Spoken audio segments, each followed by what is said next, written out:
Alors, Biocohérence, aujourd'hui, c'est 600 adhérents à peu près, dont 350 producteurs.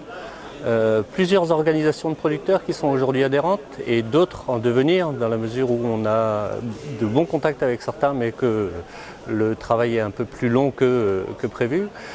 Donc c'est une possibilité d'arriver très vite à 500, voire pas loin de 1000 producteurs donc adhérents à Biocohérence. Des magasins qui sont aujourd'hui de l'ordre de 130 ou 140 magasins qui sont aussi adhérents, des distributeurs, des consommateurs, des transformateurs aujourd'hui qui sont adhérents aussi, dans la mesure où notre ambition c'est vraiment aujourd'hui de faire de Biocohérence une marque de filière qui comprendra donc des producteurs, des transformateurs, des distributeurs, et à chaque niveau correspondant à un cahier des charges qui va orienter, disons, les acteurs de la filière vers toujours plus de durabilité. Je crois qu'aujourd'hui il y a une volonté d'une partie de la filière de se démarquer de l'agriculture bio telle qu'elle est définie aujourd'hui par le cahier des charges européen, dans la mesure où il y a un certain nombre de dérives possibles avec l'écriture de ce cahier des charges-là, qui est vraiment minimaliste et qui, en notre sens, va rendre la visibilité de la bio beaucoup moins attractive pour le consommateur. Alors, on est un certain nombre d'opérateurs qui ont cette volonté d'imaginer une bio qui soit toujours bien plus cohérente que celle qui existe aujourd'hui. Et c'est pour ça qu'on a envie de se regrouper au sein de cette marque-là qui est Biocohérence, qui correspond aux valeurs que chaque opérateur a envie de promouvoir au travers de la bio. Et à notre sens, même si elle a un peu de mal à démarrer, c'est vrai, à notre sens, demain, ça sera quelque chose qui va faire référence au niveau de la bio. Et même si tout le monde n'y est pas, c'est pas grave. L'important c'est que tout le monde passe en bio, mais on aura au moins une référence vers laquelle il faut toujours aller pour plus de durabilité dans toute la filière. Diminution des exigences du cahier des charges européen amène des dérives. On l'a bien vu dans toutes les filières qu'on aura des dérives qui vont permettre par exemple de faire des serres chauffées, d'utiliser des produits qui sont aujourd'hui interdits avec Biocohérence. Elle va permettre des élevages intensifs que Biocohérence ne tolère pas. Elle va permettre, on a aussi des cahiers des charges sur le vin par exemple, qui va amener des critères sociaux à l'ensemble des agriculteurs de Biocohérence qui sont tout à fait novateurs et engageants pour un respect de l'humain, un respect du salariat, etc. Le risque c'est que l'agriculture bio devienne, au regard de l'agriculture chimique, une agriculture industrielle qui n'a pas de respect ni de l'homme, ni du travail de l'homme, ni du consommateur, ni des animaux. Il me semble que le projet de la FNAB est aujourd'hui traduit le mieux par les exigences de Biocohérence. Justement par les valeurs qu'il contient au niveau de la production, du respect de l'environnement, du respect des animaux, etc., mais aussi du respect de l'homme. Je crois que le projet de la FNAB, c'est un projet de paysans qui tiennent à garder le cœur du métier de paysan et qui ne veulent pas se faire déposséder de la partie de commercialisation et qui veulent garder les exigences des précurseurs de la bio. Aujourd'hui, on constate que les producteurs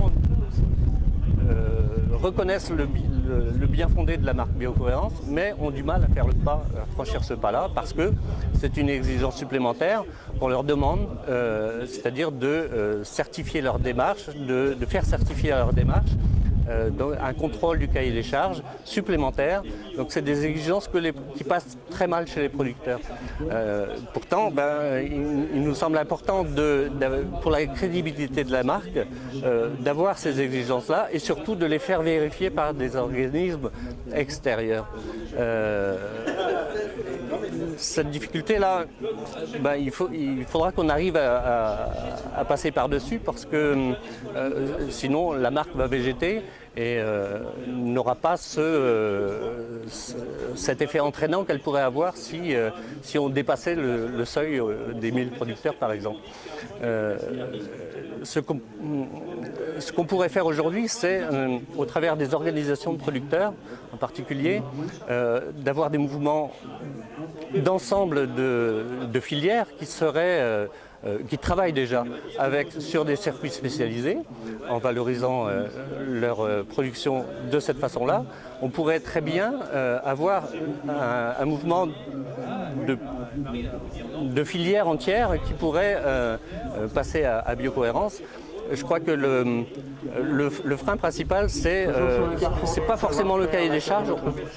On a la maîtrise du cahier des charges déjà, et le cahier des charges n'est pas un frein vraiment rédhibitoire pour l'ensemble des agriculteurs.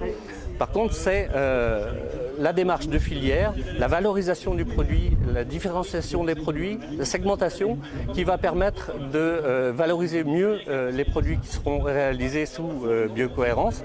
Et c'est donc vers les organisations de producteurs qu'on se tourne aujourd'hui pour qu'ils arrivent ensemble à trouver les moyens de cette segmentation-là.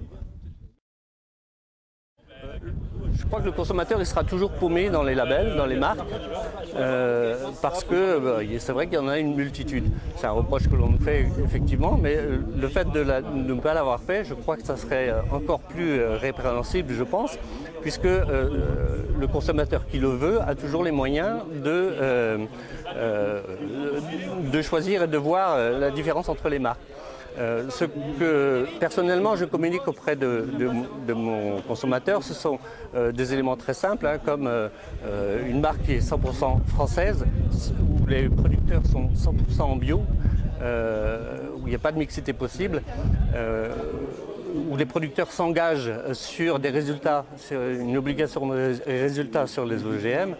Ça, ce sont des éléments clés qui permettent aux consommateurs de comprendre un peu la différence entre le produit AB européen et le produit biocohérence.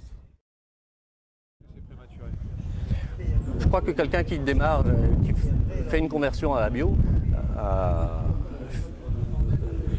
beaucoup de difficultés déjà à résoudre avant de prendre les moyens, avant d'arriver à poser une réflexion plus poussée sur ces pratiques.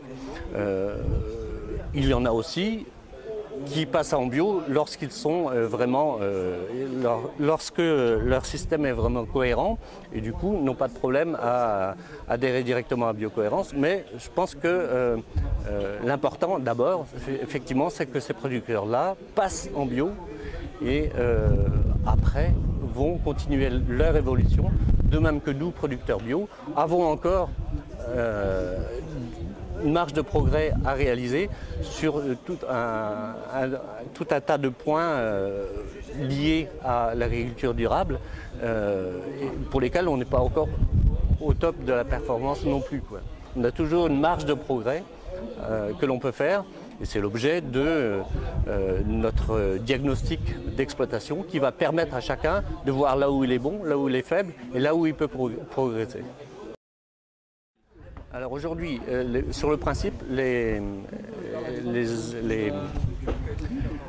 distributeurs qui sont engagés dans biocohérence sont demandeurs déjà de produits. C'est une grosse difficulté, on n'a pas forcément beaucoup de produits à leur proposer, mais se retrouvent aussi un peu confrontés sur certains produits à la difficulté de les commercialiser. Donc il va falloir que chacun s'engage à prioriser les produits de biocohérence et que au fur et à mesure que la production va se développer, la production en biocohérence, que on n'ait pas de souci de diffusion de ces produits-là dans les magasins spécialisés. Aujourd'hui, on a 3 groupes de magasins qui suivent Biocohérence, qui sont investis dans Biocohérence. C'est Biocoop, bien sûr, c'est Biomonde et c'est aussi le réseau Accor Bio. Demain, je pense qu'il faut qu'on élargisse ce panel et que l'ensemble des magasins spécialisés qui ont, eux, intérêt à se démarquer par rapport à la grande distribution fassent aussi ce pas-là, de façon à ce que l'ouverture du marché Biocohérence puisse se développer. Moi, je pense que Biocohérence, aujourd'hui, c'est vraiment une garantie pour la bio. Par rapport à toutes les dérives qui peuvent arriver liées au règlement européen. C'est une garantie parce qu'on restera toujours le pic maillon qui va embêter les industriels qui veulent un cahier des charges toujours plus bas. On a notre rôle à jouer dans ce sens-là. Et puis on a ce rôle à jouer de mettre à disposition un outil pour tous les opérateurs qui se sont engagés bien plus loin que le cahier des charges européen. Nous avions, avec notre logo AB et notre règlement français spécifique, une différence par rapport aux autres pays européens qui, eux, depuis déjà 2001, ont développé des marques privées avec des exigences supplémentaires. Ça se voit en Allemagne, ça se voit en Italie, etc. On a donc, lorsque le règlement européen nous a contraints à abandonner les exigences du logo AB, perdu de la possibilité de réaction. Et la marque privée comme Biocohérence arrive juste à point nommé pour redonner un peu de sens à la bio et garantir auprès du consommateur ces exigences-là en termes de produits. Voilà, alors des relations avec les autres pays européens, oui bien sûr, ça fait partie des objectifs que l'on avait au départ, avec des possibilités d'équivalence entre marques de différents pays. Aujourd'hui on en est un petit peu au point mort, on a d'abord à faire vivre la marque Biocohérence en France et après on verra s'il y a moyen d'accéder à des ponts avec les autres marques des différents pays européens, qui eux ont de l'avance, une forte avance sur nous. Je verrai deux éléments. Le paysan qui vend aujourd'hui auprès du consommateur, à la limite, il a un rapport de confiance avec son consommateur. Je dirais, il n'a même pas besoin de la bio. Ce paysan-là, il est adhérent il est en bio parce que pour lui ça correspond à quelque chose. Il sera en biocohérence parce qu'il aura envie effectivement de dire qu'il va plus loin. Commercialement aujourd'hui il n'en a pas l'intérêt. Par contre dans les filières longues aujourd'hui on a un intérêt qui est évident et certains l'ont compris. De se démarquer justement de cette bio-industrielle. Dans les filières longues, c'est tout à fait évident. Maintenant, on comprend aussi les difficultés des organisations qui vendent en partie en filière longue et en partie en circuit spécialisé.